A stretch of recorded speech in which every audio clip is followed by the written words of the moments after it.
Hi, I'm retired Army General B.B. Bell, and I am thrilled to be participating in this unfreaking believable podcast tonight.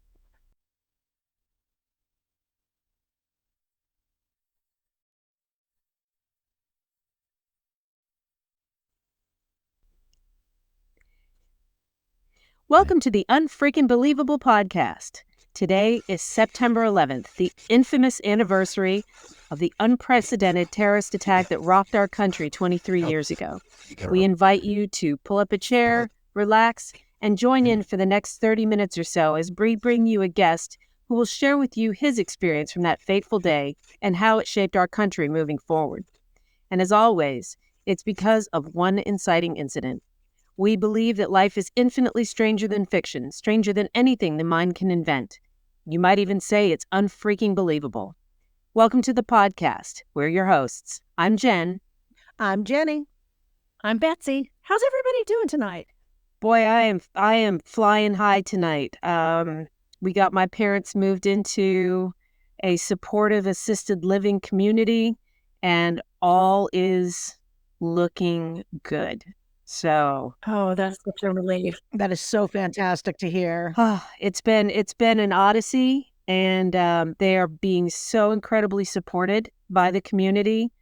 People checking in on them getting the help they need, and also making new friends, making new connections, and taking a lot of worries off their plate. So I am doing great tonight. How about you guys? That's awesome. Yeah, it's been a good day. Yep, it's been a good day for me today, too. Busy day, running around all day, but a good day in general. Well, good days are good. And I have a word of the day today that I think is going to hit home for a lot of us who are Gen Xers and beyond in particular. And our word is lethologica. Say that 3 times fast. Lethologica. Lethologica. And it is the inability to remember a word or a name that's on the tip of your tongue. Ooh, I need to use that one a lot. It literally happens to me. Yes. 10 times a day. Easily. Oh my God. At always. least, yeah. Lethologica. I like that one. Jenny, I think you are striking to my soul in your fun facts today, so let's have it. I am. Even though this is our 9/11 episode, I wanted to keep my fun facts upbeat. So here we go. I have 3 quick fun facts for us today. And the first one is Tampa, Florida has never reached 100 degrees. And only twice in its recorded history has it ever reached 99 degrees. Really? Yeah. Now, as someone who lives in the Tampa Bay area, I take exception to that fact. Well, all the research I did on it, it's its actual location that keeps it down under 100 degrees where it is. That's true. And I'm farther inland, so it probably gets hotter here than in the Bay regional areas anyway. So cool. But yeah, I wouldn't think it'd be anything for it to hit 100 pretty often. Yep. No, well, not in Oklahoma where you are. It's 100 every time somebody sneezes. Oh yeah, this is Oklahoma. The weather does what it wants. It'll be 65 one day and 100 the next. We actually had a 100-degree temperature shift in a 24-hour period in Oklahoma. Yeah, it's believe crazy. It or not. There's my fun fact for you. Yes, yeah. Love the extra fun fact. Jenny, what else you got? All right. This is another one for you too, Jen, because I know you love these kinds of things. Woolly mammoths wandered the earth for 500 years after the pyramids were built. Yeah. What? That blows my mind. What? Yep. I know. I love the timeline things. Because what was my one last time? The one that dinosaurs roamed the earth for so long that dinosaur fossils existed while dinosaurs still roam the earth. I love these type of things. I love when you bring me dinosaur facts. Can I just talk about how it's not fair? I love dinosaur facts. As an adult, that nobody asks you what your favorite dinosaur is anymore? I know. Jenny and I had this conversation one day. Yes, we did. It's the Velociraptor. All right. Although I do like to make a joke when people ask me my favorite dinosaur is. I always tell them it's the Thesaurus. He's huge. He's enormous. He's gigantic. Yes. Funny. All right. Let me get on with my last fun fact. Here we go. There are more castles in Germany than there are McDonald's in the United States. And there are more McDonald's in the United States than there are hospitals. No wonder we have a healthcare problem. Exactly. I knew one of you were going to say that. Well, I suspect that our guest can tell us a little bit about those castles in Germany. Ooh, I'm looking forward to that too then. Mm. So shall we get this show on the road? Yes, let's do it. All right. Well, today, even though this is the anniversary of a really somber event, I am really pleased and honored to introduce retired 4-star General B.B. Bell. During his 39 years of service, he earned more than 24 decorations, serving in the U.S., European, and Asian theaters. Though he retired from active service in 2008, he's continued to do independent consulting around the world and is a dedicated American patriot. Over the course of his military career, he and his beloved wife, Katie, relentlessly were devoted to the well-being of our service members and their families, and General Bell has continued in this mission by being one of the primary board members for the National Medal of Honor Heritage Center in Chattanooga, Tennessee. It will be very hard, I have to admit, for me to refer to him by his title, because for the last 30-plus years, he's just been BB to me, my wonderful father-in-law. BB, welcome to the show, and thank you for being here. Jen, thank you very much. And let me just say 2 quick things before you ask me any questions. First, I've learned 2 things already from you ladies. First, if I get sick, rush to a McDonald's. There's more of them than there are hospitals. So I'll do that. And second, since I'm a baby boomer, you're bringing up this word lithologica or however you pronounce it. It's particularly troubling to me, so I think I'll just go to McDonald's and forget about all this stuff. I think that would probably work. That the grease would let it slide right out. Yeah, hope you have a pocket full of cash. Well, we're thrilled to have you here today. And can you confirm or deny this Germany fact about all the castles? You know, there are castles all over the place in Germany. Regrettably, I didn't get a chance to look at as many of them as I had hoped. But nonetheless, it's a special place, great history. Many Americans, have their heritage from that area. So for those who haven't perhaps traveled in that area of the world, I really recommend it. And get on one of these river cruises and go up and down the Rhine. And if all else fails, you can have a good glass of wine and forget about all your troubles. BB, tell me that you at least made it to Castle Neuschwanstein.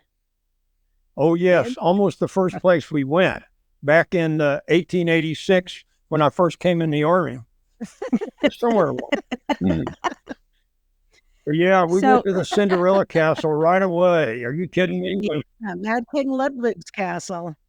Now, I can testify he's been there because I've actually been to Neuschwanstein with him. Awesome. Both in the summer and in the winter. So I'm curious, because I don't think I ever asked you this. Did you like Neuschwanstein better in the summer or the winter?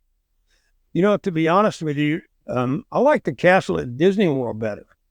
I thought this one just had big rocks and stuff. It was pretty, and that area of Bavaria is just gorgeous, and it's special. I think I'll go to Orlando. What do you think? Well, I can certainly arrange that. Closer. They did model it after that castle. Yes, they did. Big time. Yes, they.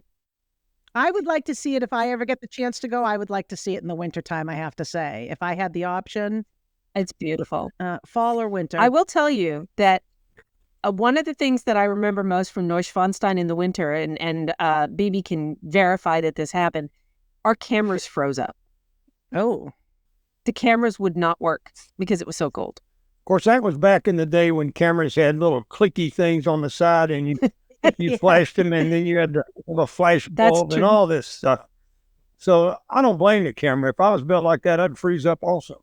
And Jen, I have to say I'm envious of your proper pronunciation of that castle. I never pronounce it right.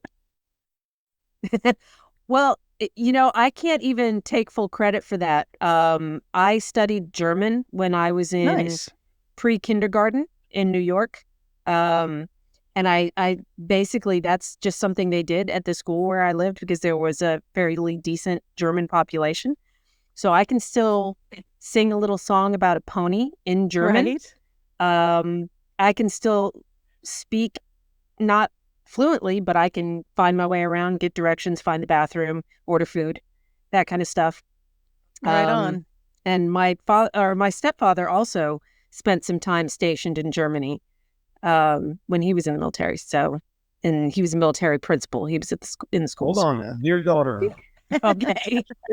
sing the song in German. We're Sing listening. the song. Do Okay. it. Oh, no. Sing the song. Usually it's on. Betsy that sings the song. How did I get myself into this? Okay. I'll sing a song All in right, that's French fair. if you'll sing one in Okay. German. Hop, hop, hop, hop, hop. Fährtchen, Luftgalopp. Überstock und Übersteiner. Baba, Blischchen, ich die Beine. Hop, hop, hop, hop, hop. Fährtchen, Luftgalopp. That's it. Right on. Wow. I learned that when I was 4. Oh, that's great. Good job. Good job. Betsy, you put yourself up there. You got to sing something in French now. I did. Okay, this is the one I learned in high school because my French teacher was actually from France. So it's petit poisson, mange, mange, mange, alligator, alligator, chomp, chomp, chomp. Petit poisson, mange, mange, mange, barracuda, barracuda, chomp, chomp, chomp. Right on. Terrific. Well done. So this is all about these toothy things eating little fish. Is that what? Did I understand Yes, that right? yes, petit poisson. Yeah, little fish. Fantastic. Now, I could actually sing opera in French, but I didn't volunteer for that, so we're not going there. And I'll never volunteer to sing because I don't care what language it is. Nobody wants to hear me. BB, can you sing something in Tennessee? Yeah, but you couldn't understand it. So we bought a bypass. Okay, that's And fair. I've got a great rendition of Thunder Road. Of course, none of your audience has ever heard of that song, nor seen the movie starred in by Robert Mitchum from the old days. I think that at least in this room, you got at least 2 people who know the song You got to watch the movie. for sure. I know the song, even though Yeah. I'm a rock and roller. Yeah. I know Thunder Road. All right, so all 3 of us at least know the song. So, all right, fair enough. Yeah. We're not going to put you on I the know spot. of the That would be song. mean. Can't remember the words. That would be terribly mean. So, Yeah. do me a favor, since we're up to all kind of shenanigans here already. Shenanigans. Because I've been helping edit your memoirs, and I've greatly enjoyed that process, I would like to ask a question of you that I know the answer to, but I think our listeners would find interesting. Did you expect that when you entered the military that it would be a permanent career? Because you were in for 39 years. Nobody's been in that long except maybe MacArthur. So did you know that it was going to be a permanent thing? No, I even ended up in the military a bit by accident almost.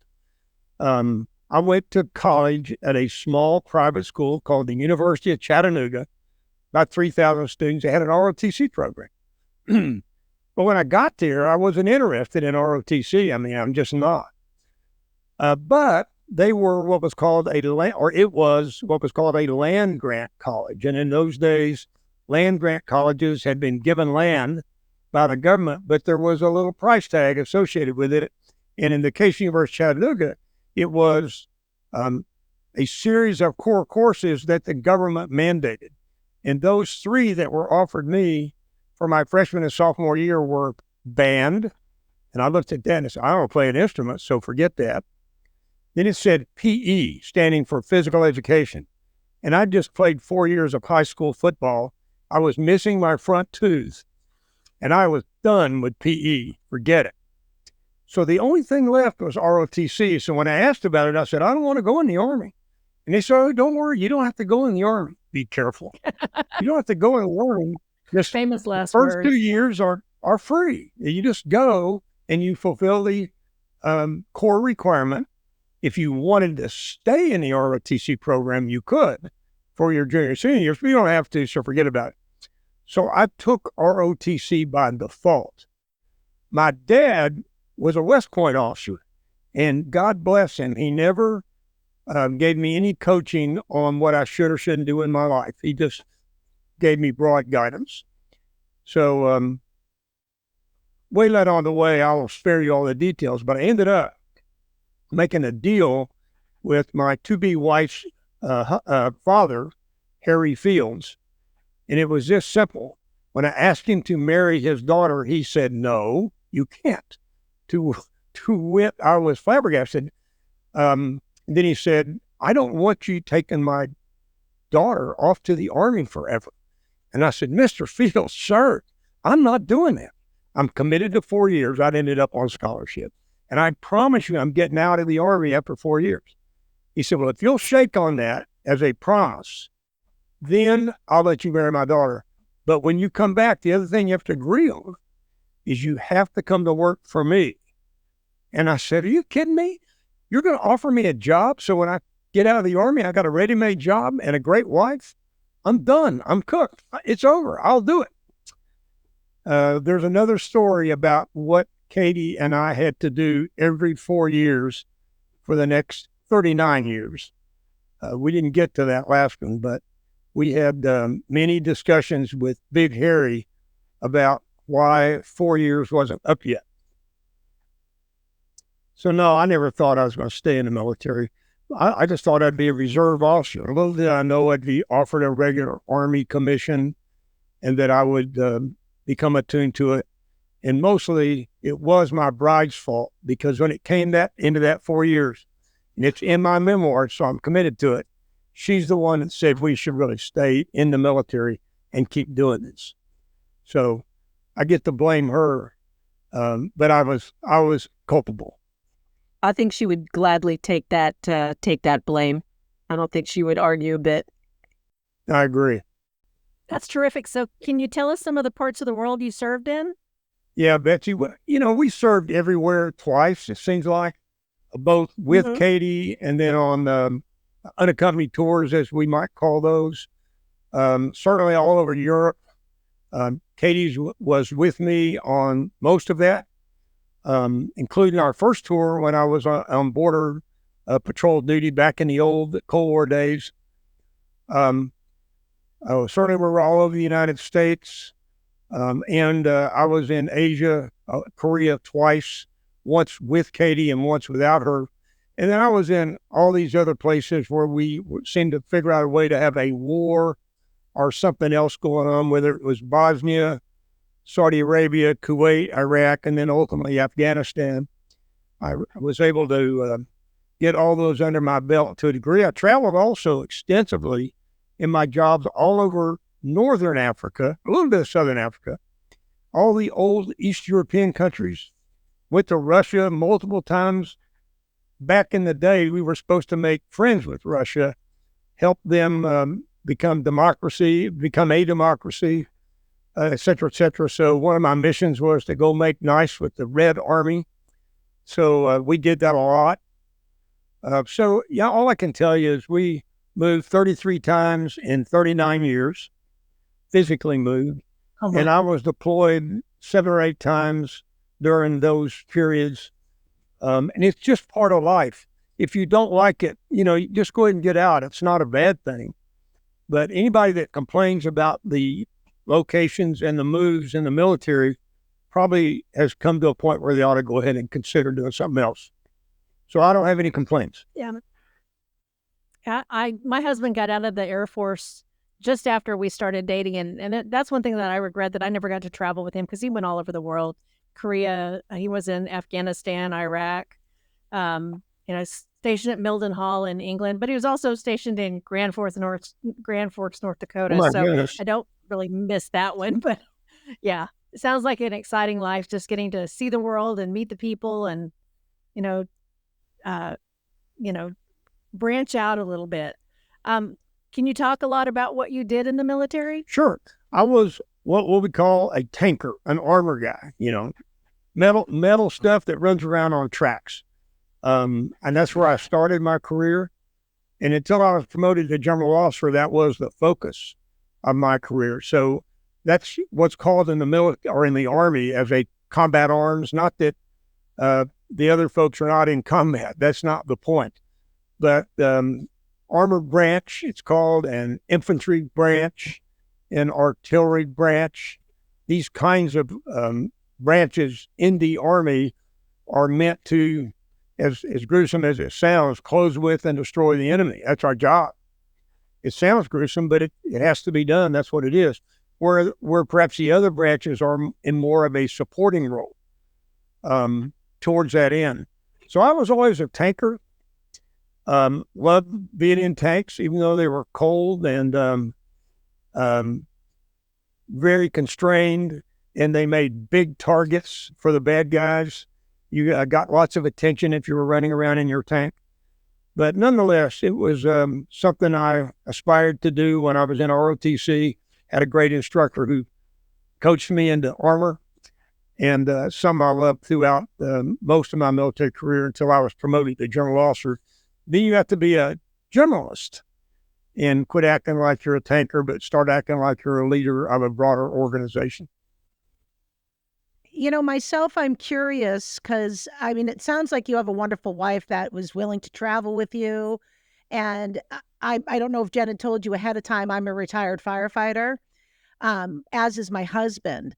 And even though we were both educated and knew what we were doing with the jobs, there had to have been a lot of fear involved for your wife every time you were out there. Jeannie, that's true for any job, I guess, where one of the principals ends up potentially in harm's way. It's very, very difficult for the families. One of the potential questions for us to chat about tonight, I won't go into right now, but you know, what do you do for families who live with that schism day and night of, in my case, they're a soldier, whether it may be a man or a woman, and in bigger organizations, airman, a naval person, a seaman, a Marine, whatever. What can be done to make life feasible, doable, sustainable when one member is left behind and the other one's in an unknown environment, combat? Very, very strange situation because it's not normal.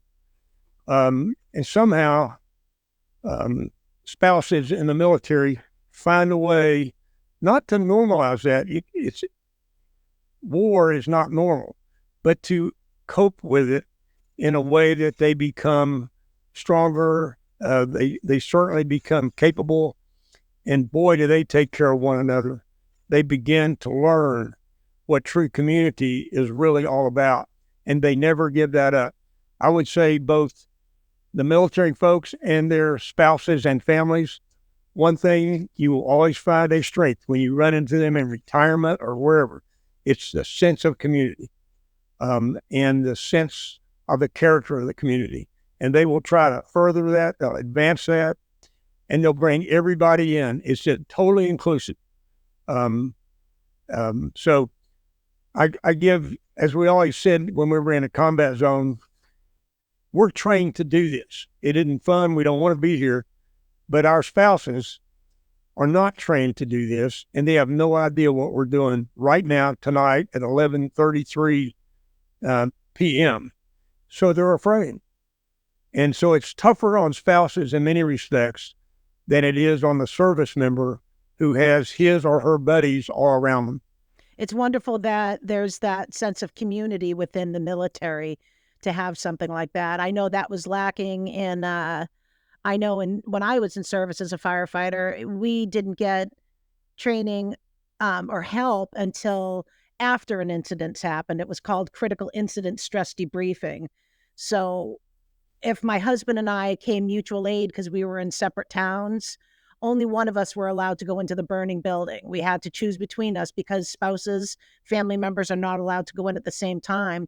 But again, they do nothing to help you prepare for that. So I love hearing that they do have that within the military. Because I tell you, my hat's off to you, and I am so grateful for, the freedom that you have helped provide.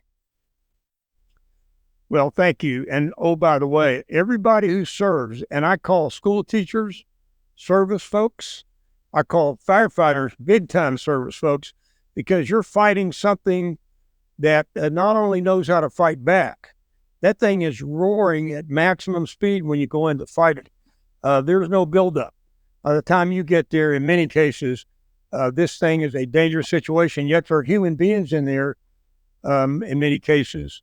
And sometimes infants and small kids who are begging and dependent on you to pull them out. So you go in harm's way, and knowing that the chances of coming out are not great. Yeah. So well done. Thank you.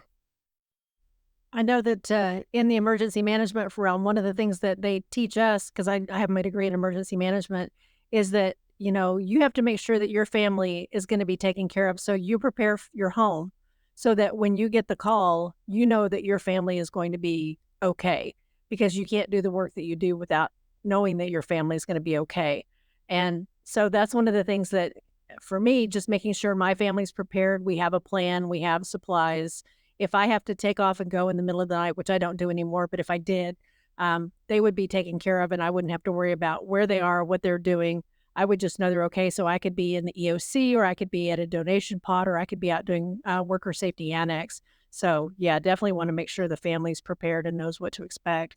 And that's kind of what you're doing with some of the programs that you were involved with after you got out. It is.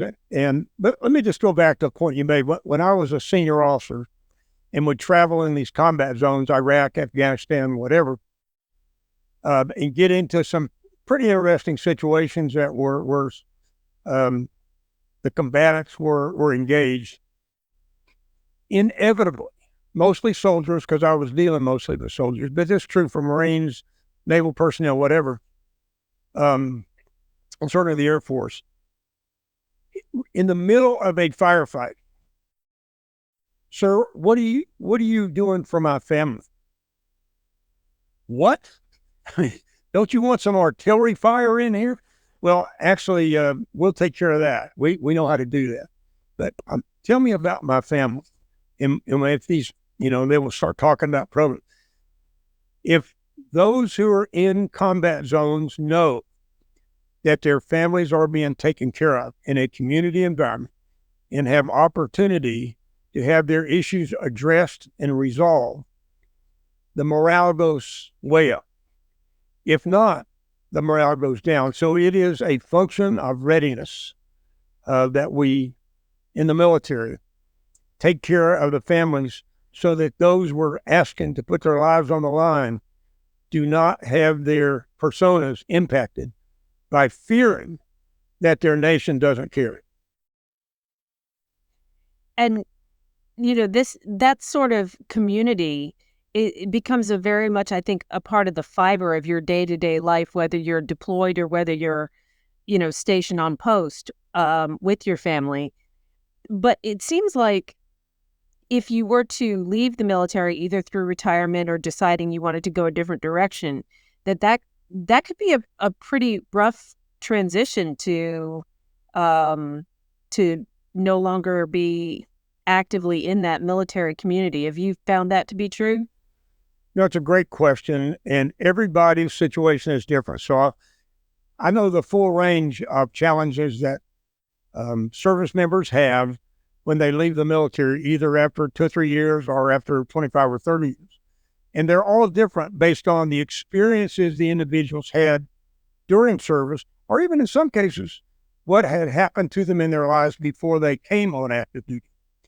But nonetheless, in my case, when I left service after 39 years, it was a pretty simple transition, and that was probably based on the fact that I was in so long that I knew it was about time to go do something else.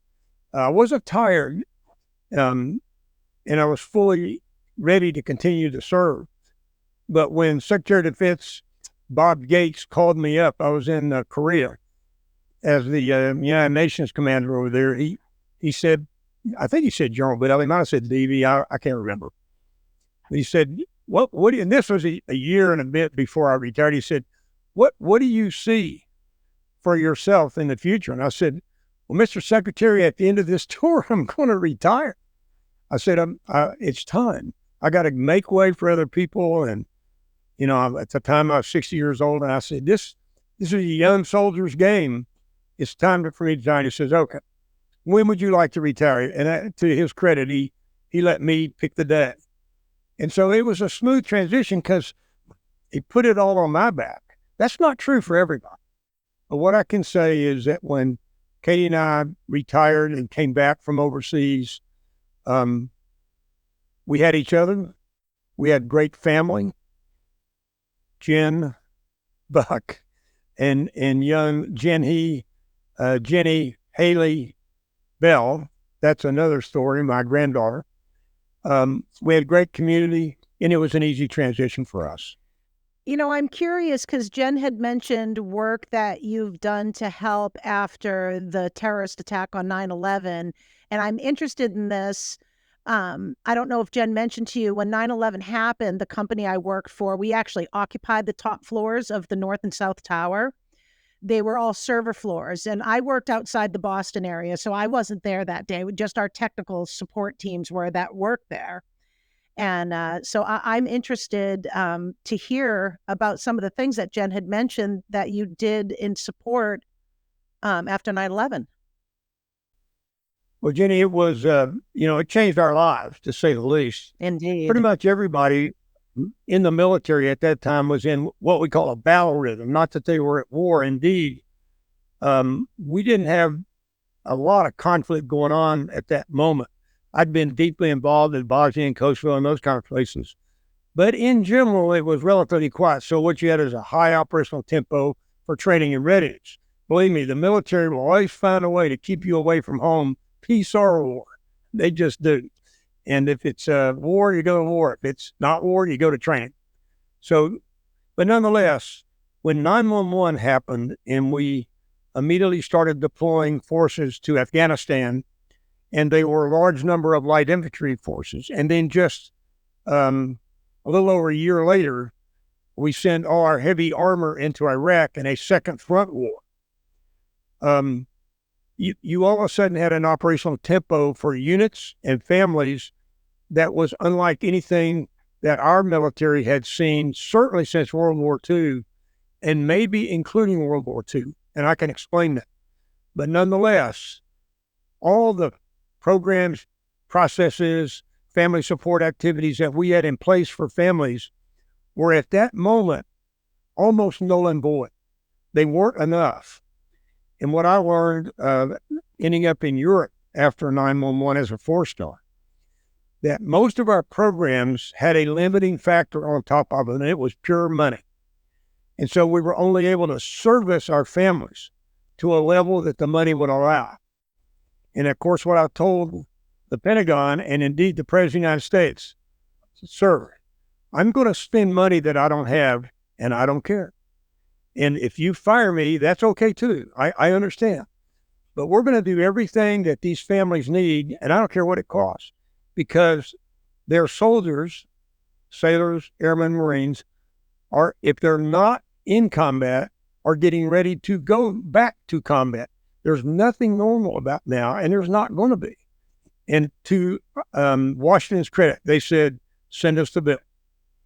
So we upticked, to say the least, all of our programs and invented tons of new ones to help our families cope with this stunning rotational challenge that faced them, and mostly that their kids faced.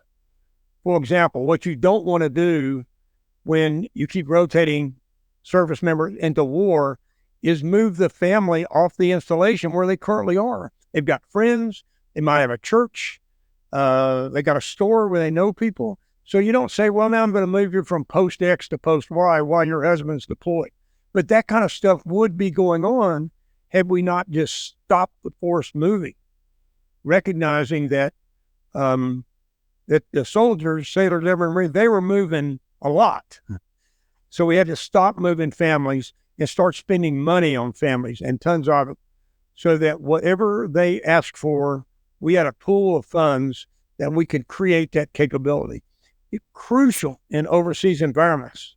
And one thing that is not well known is, for example, in Europe, if you're in a battalion, that's about 700 people, and your battalion, for example, deploys from Europe to Afghanistan, all the spouses and kids are sitting there with no soldier, no husband, no wife.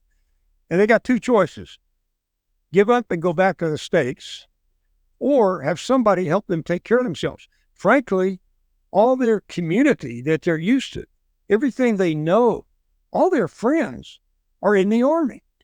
And so they know if they go home to Oshkosh that they won't know anybody. Nobody in Oshkosh is in the war. They're everybody whose spouses are in the war are sitting in Kaiserslautern in Germany. So most families wanted to stay right where they were.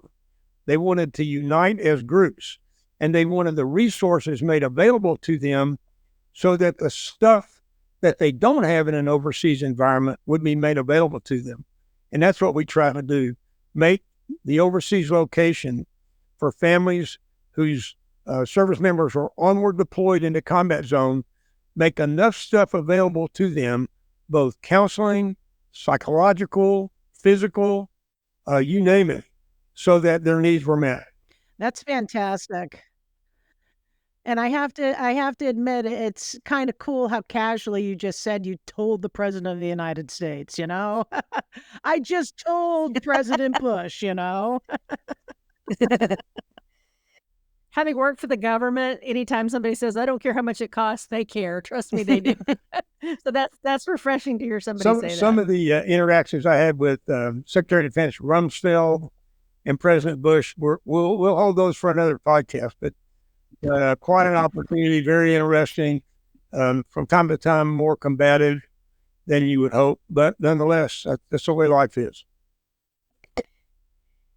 Well, and that kind of segues us into the reason we've invited you on the show today, and that's to kind of reflect on that day 23 years ago. There are days in each generation which are seared into our memories, where we were, what we were doing when the shocking news rolled in, days like the moon landing, the assassination of JFK, the fall of the Berlin Wall, and the terrorist attacks of September 11th. We'd like to thank you for sharing your story today and telling us what you remember from 9/11, 2001. Bibi, the microphone is yours.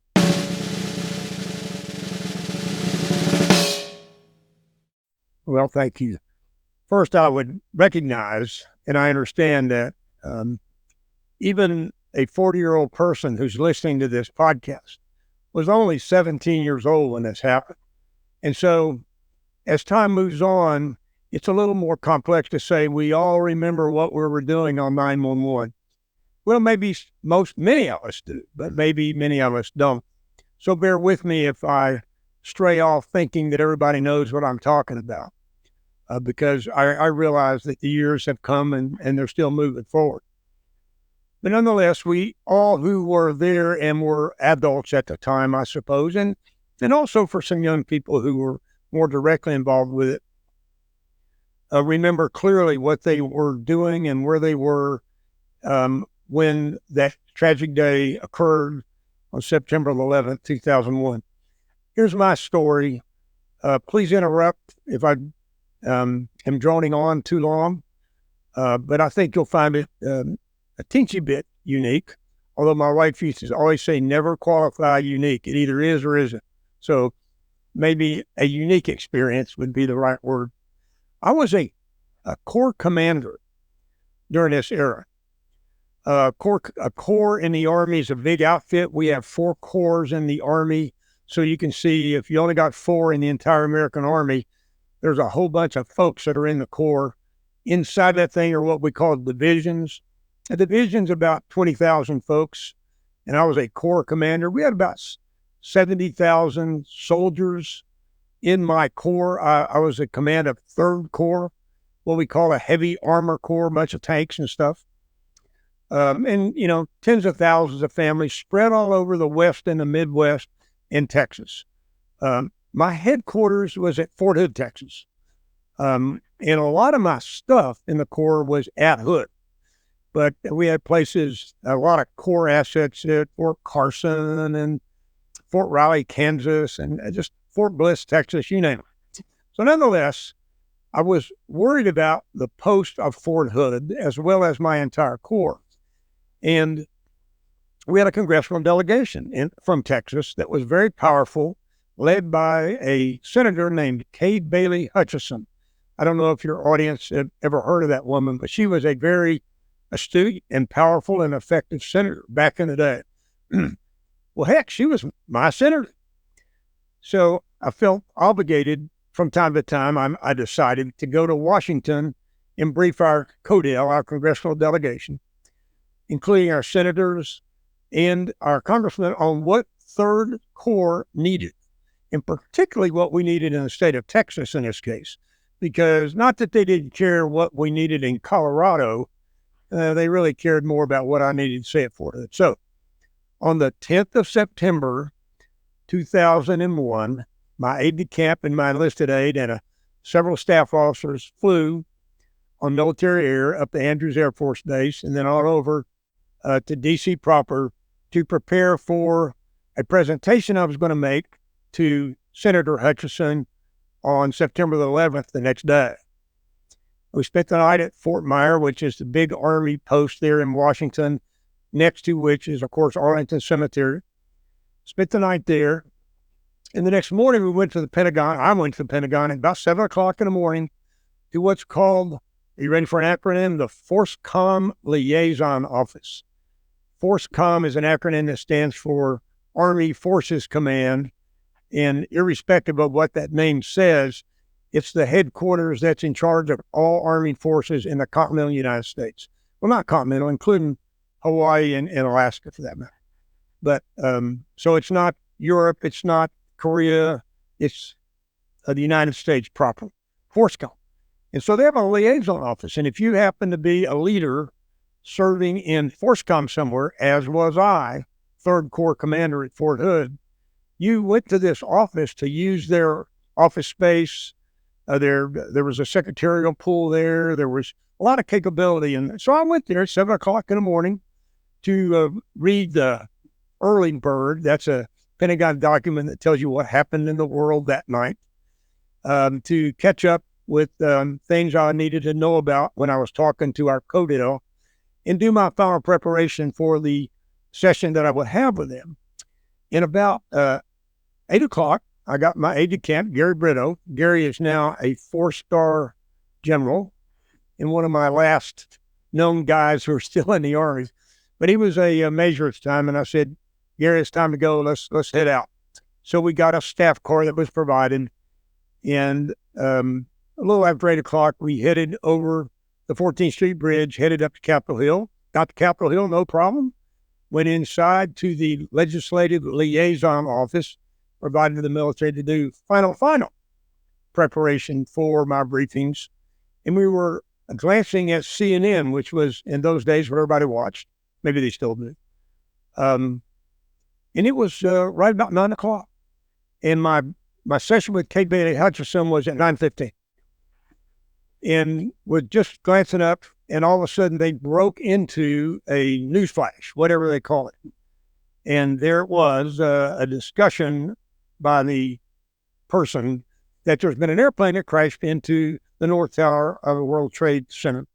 And I immediately thought a little private airplane had gotten lost in the fog and smacked into some tower. And I didn't pay much attention to it. About a minute later, there came the real picture. And there was blue sky and this giant building intensely on fire.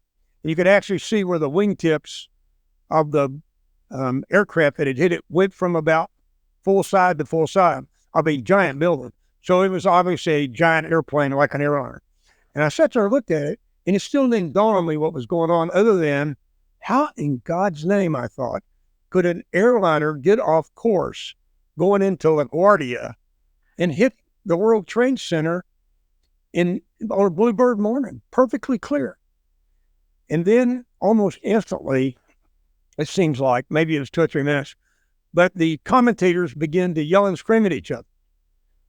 And then finally they clarified the other tower's been hit. Then they brought a camera up, and it was the same thing all over again. And it was instantaneous. I said, it's a terrorist attack. We're being attacked. America's under it. It was obvious. I went from not really knowing to it's obvious. So, and I'll get into the details in a second. I told Gary, I said, hey, call Kay Bailey's office. We're done. I got to get back to Fort Hood, find our car, tell them to meet us out front of the Capitol. Let's go outside. I need to go back to the Pentagon right now, back to the liaison office, because I got to get back to Fort Hood. America's under attack. Well, of course, the car was nowhere to be found. It's one of those deals. And so we've been waiting about 10 minutes out there in front of the Capitol, and I'm looking at the Pentagon. It's 4 miles that way. You can see it from there, clear as day. And I watched it explode in front of my eyes. And I've seen a few explosions in my life, and I was just stunned beyond belief. And almost like on cue, every car in Washington started to go into gridlock as this huge smoke billowed up from the Pentagon. And I just sat there numb for about 30 seconds, looking at this thing, thinking, my God, not only is New York under attack, but Washington's under attack. And they're everywhere. I assumed that my installation at Fort Hood and other installations in Fort Riley, etc., were also under attack. I told Gary, I said, give me a phone right now. So he gave me a cell phone. No, I didn't. I said, Gary, get Ben Griffin on the phone. Ben Griffin was the 4th Infantry Division commander at Fort Hood, a mechanized armor division. He had about 22,000 soldiers, but he was my senior guy still back there. So I got a hold of Ben. I said, Ben, you are now the commander of 3rd Corps. I'm out of sector. I can't do my job. I'm sitting here in front of the Capitol. You're in command. He said, sir, I understand. I said, here's what I want you to do. But do this at least. I want you to secure all of our installations with lethal force. I don't want anybody hurt, family members. Nobody gets in, nobody gets out, nobody gets shot unless they're bad guys. Kill all the bad guys. Those are my rules of engagement. And call me back when you got all this done, but you're in charge, make your own decisions. Thank you. He said, sir, Wilco, I got it. So I put a guy in charge who was on scene and could take command of the situation. Then I turned to Gary and I said, Gary, we're not getting back to the Pentagon. 1, what difference would it make? It's on fire. 2, there are going to be 1 billion people there who didn't get killed. It's obvious some had been killed. There's not a thing I can do there. So I said, but I got to get back to Fort Hood. And then just dawned me, we're going to Fort McNair. Fort McNair was on this side of Potomac, about 2 miles from where I was. And I said, and of course, Washington was completely and utterly gridlocked by now. You couldn't move on those roads if you had to. And I said, follow me. And we moved out on a forced march to Fort, and I knew where Fort McNair was. I'd attended the National War College there. I knew all about Fort McNair, A to Z.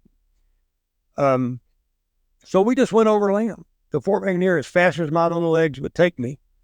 Got to the front gate, showed the guards my credentials. I said, I'm now in command of Fort McNair. And he said, sir, that's fine with us. Because I was in uniform. I was 3-star general, and they knew it. I said, take me to your headquarters right now. So they did. Got into the headquarters. There was a colonel there. I said, I'm the senior officer on post. Here's what I need. First, I turned back to Gary. I said, call my boss, Jay Hendricks. Jay Hendricks was a 4-star general, and he was the Force Com commander, and his headquarters was in Atlanta, Georgia, at a place called Fort McPherson. I said, let me tell this guy what I've done before I start giving orders around here. So I called General Hendricks, 4-star, and told him what I had done with respect to 3rd Corps, where I was and what my problem was. I said, sir, I got to get back to Fort Hood because I know it's under attack or will be. And he said, well, my airplane, and he had a jet, a civilian-looking jet, but what we called a G4 in those days, Gulfstream G4. And he said, it's at Andrews. He said, hang up. I'm going to call you right back to see if I can get a hold of my airplane. So we hung up. I waited about 1 minute. And General Hendricks called back. He said, my airplane is indeed at Andrews. I've told them to get ready. You figure out a way to get to Andrews and get your little hiney back to Hood right now. And I said, fine. So then I turned to the colonel and I said, I want you to find a driver who knows all the back alleys between here and Andrews Air Force Base. I said, somebody who lives around here, somebody, your best sergeant who can find a way to Andrews Air Force Base. In about 10 minutes, it took him about 10 minutes, and I was panicking, of course. But this sergeant shows up, and I said, Sergeant, get me to Andrews Air Force Base. I don't care how, and I don't care where you go. You can go over grass, people's yards, what you do it. I said, don't run over anybody. Don't kill anybody, but you got to get me and my aide-de-camp there and right now. He said, sir, jump in my car. He showed up with his car because he had driven it to work. And then we went on what I call Mr. Toad's Wild Ride. And I'm going to tell you, this great sergeant, when you need something done, find a sergeant, give him a mission, leave him alone, or her. He got us to Andrews in under an hour through people's yards, back alleys, and roads, and it took about 45 minutes normally to get to Andrews. In other words, with a totally gridlocked world, with nothing moving on any road anywhere on the planet, this sergeant drove to Andrews Air Force Base, and we got to the front gate, and the guards were expecting me. They drove us right to the flight line. General Henry's jet was sitting there running. I couldn't believe it. I mean, something finally worked. And Gary and I ran up the steps, jumped down, sat down in the jet. They closed the doors. And of course, military air traffic was still open, whereas all civilian traffic was being grounded. And so we had free skies. We took off, flew directly over the Pentagon on the way out of town. I guess it was just a flight path, but I could see it plain as day below me. And that's when it hit me. The aircraft that had hit the Pentagon had struck the E-ring on the west side. The office I was in the C-ring on the west side. Now, the E-ring is the outer ring. Then there are 5 rings. The D-ring is the second ring, and the C-ring is the third ring. And I couldn't tell with all the smoke and fire how badly it had penetrated, but I knew it was bad. And I just sat there and thought, my God, my friends have been killed. Because that was all the Army section. I knew this section. All those rings on the west side of the Pentagon. We got to Hood a couple hours later. Car waiting on me, obviously, at the airfield. Took me to my headquarters. I relieved Ben Griffin of his additional duty. He went back to his division. By the way, before we took off, I called my wife.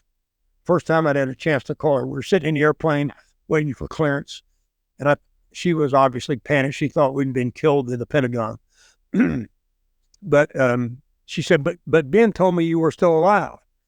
And I said, well, then why did you think I was dead if Ben told you I was alive? She said, I don't know. Just leave me alone. I said, yes, ma'am. I said, Gary, and I called Gary's wife, please tell her he's fine. But there's a lot of people not fine, and a lot of them are Army because, that's the way it will work. Anyway, we made it to Fort Hood. And I went right into a staff briefing that I had called ahead for. And I said, I need a briefing on everything you know. What installations are under attack, where, and what is going on to do something about it. What I learned immediately was that there had been a 4th aircraft. It crashed in a field in Pennsylvania. And that aircraft supposedly, and they've confirmed this as best they can to this day, was going to use the mall as a guideline to ram the Capitol building. That their purpose that day was the 2 trade tower buildings, the Pentagon and the Capitol of the United States of America. Obviously, that 4th aircraft didn't make it because of the heroic efforts of some of the crew. God bless them all. But that's where it all started. We weren't under attack anywhere else. It was a small group of 19 terrorists, obviously. But for me and the rest of our military and for our nation, our lives changed forever, including to this day, because that initiated what we called the GWAT, the Global War on Terror. I will say that in the Pentagon, I did lose a lot of friends.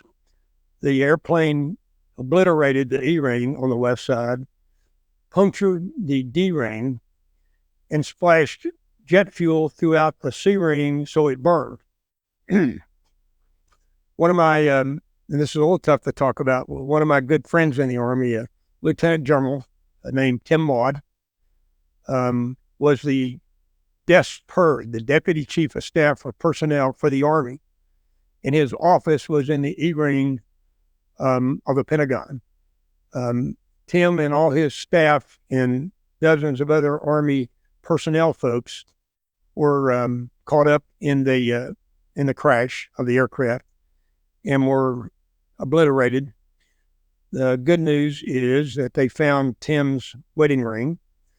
And the many times that I've talked to his wife, Terry, over the years about the loss, she cherishes the fact that his wedding ring was recovered.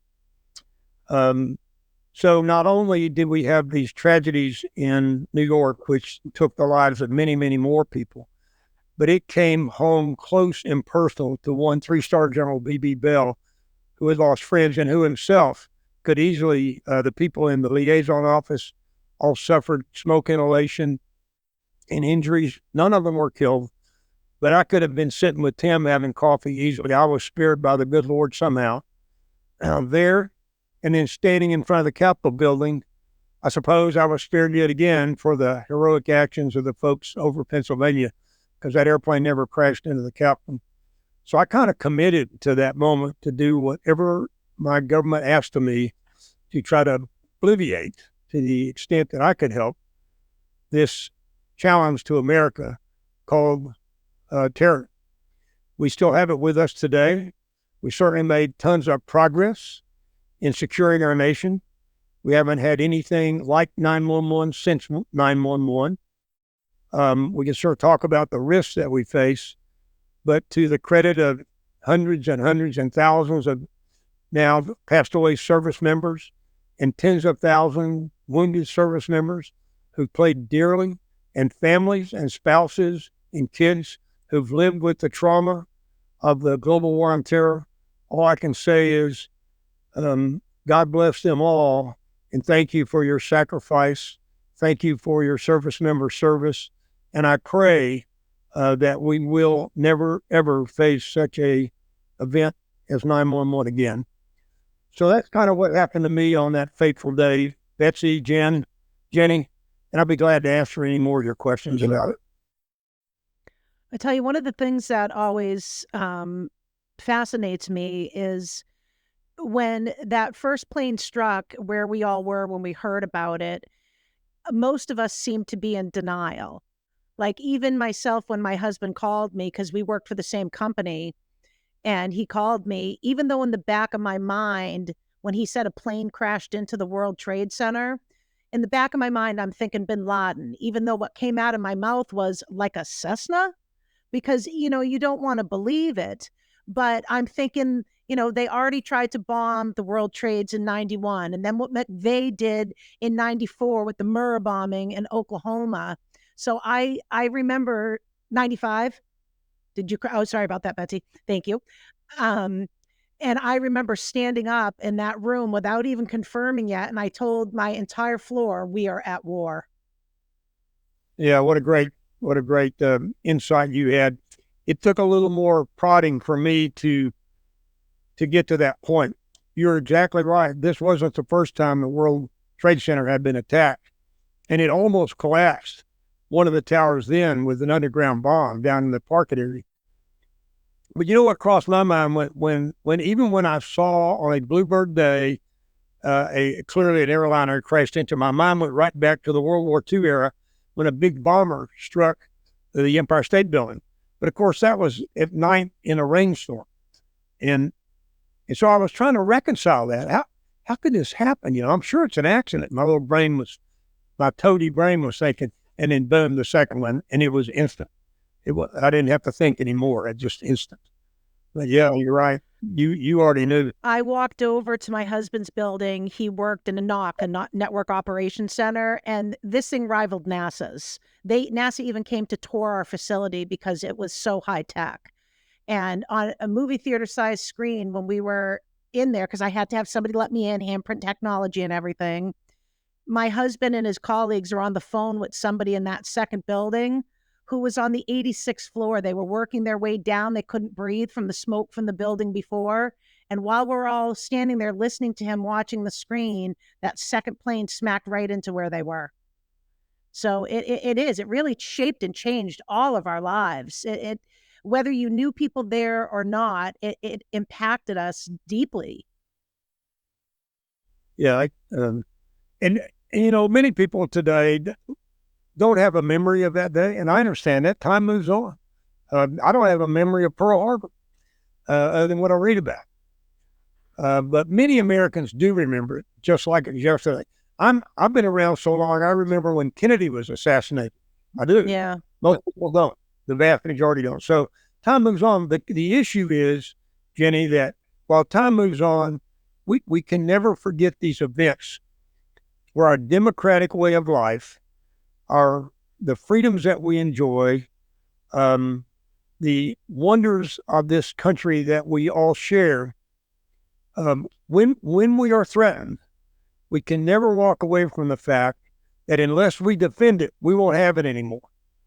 And certainly, soon after 9/11, America did that, and we've done it throughout our history. And I hope that folks from reading history and studying these events, as the time gap grows larger, will come to the same realization that we have to be vigilant today, and should something happen tomorrow, we have to be ready to defend our nation. And that may mean through force of arms. Yes. For sure. And the memory of those who perished as a result of that day, including the days following in war, should never be forgotten, because their sacrifice was made on our behalf. And I think that's something that everybody needs to remember. I sure agree, Betsy. You're exactly right. Yeah. Those brave souls that went running into the building are the reason that I became a firefighter, because I had just a couple of months before began following my path to become a writer.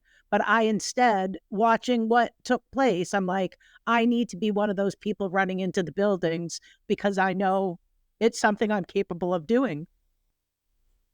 That's why my charity of choice, and I have several, is, this is me. This is not an advertisement, please, but Tunnel to Towers, because that was a firefighter. And while everybody else was running out of the building, as well they should have been, this firefighter and all the others and police were running into that buildings to rescue anyone they could find. What great heroism. And there's, so many acts of heroism that have followed it. And you mentioned Tunnel to Towers. Not only was the firefighter who ran into the tunnel towards the disaster a hero, and who was lost on that day, but his brother, Frank, who started Tunnel to Towers, has, in his brother's name, sort of become a hero himself by creating this foundation that takes care of fallen first responders and fallen military and catastrophically wounded military. The best of what our country can be existed on September 12th. You're exactly right. I agree with that. I agreed with that too, Jen. For sure. We got to keep that, not fire. That fire is not the right word. But we have to keep that spirit alive. Yes. In our hearts as Americans. We have to all be Americans. We're all the same. If we love our country, we love our democracy, we love our freedoms, if we're patriots, we have to keep together as community to preserve this for our kids and our kids' kids. Amen. Absolutely, I agree. Well, BB, we want to thank you for coming on the show and sharing your unfreaking believable story, and also giving us some further food for thought to keep in our hearts on the anniversary of that day. I would also like to thank my lovely co-hosts in particular. Betsy, thank you for your work as a safety professional, responding to and keeping the public safe after incidents like 9/11. And Jenny, for your service as a firefighter and EMT in response to the events of that fateful day. Just remember, Jen, I'm going to leave this podcast and go look up Lethologica and see what it stands for. Okay, you do that. Because I can't remember. It's on the tip of your tongue, though, right? It sure is. And listeners, if you have enjoyed this episode, please rate and review it on whatever platform you listen on. You can find us on Apple, Spotify, Amazon Music, and Audible. And you can join our Unfreaking Believable Facebook group and follow us on TikTok, Twitter, and Instagram. You can also join us on Patreon for exclusive content and other perks for as little as $1 a month. That's less than a hamburger at McDonald's. You can also visit our website at www.ufbpodcast.com. And if you have an unfreaking believable story, reach out to us at ufbpodcast@gmail.com. We'd like to hear your story too. Betsy, you want to send us out with one of your famous quotes of the day? All right. My famous quote of the day today comes from Virgil, the Roman poet, who said, "No day shall erase you from the memory of time." Beautiful. Amen. Beautiful. Thanks for joining us on the Unfreaking Believable podcast today. And as you go out into the world this week, don't just be awesome. Be unfreaking believable. See you all next time.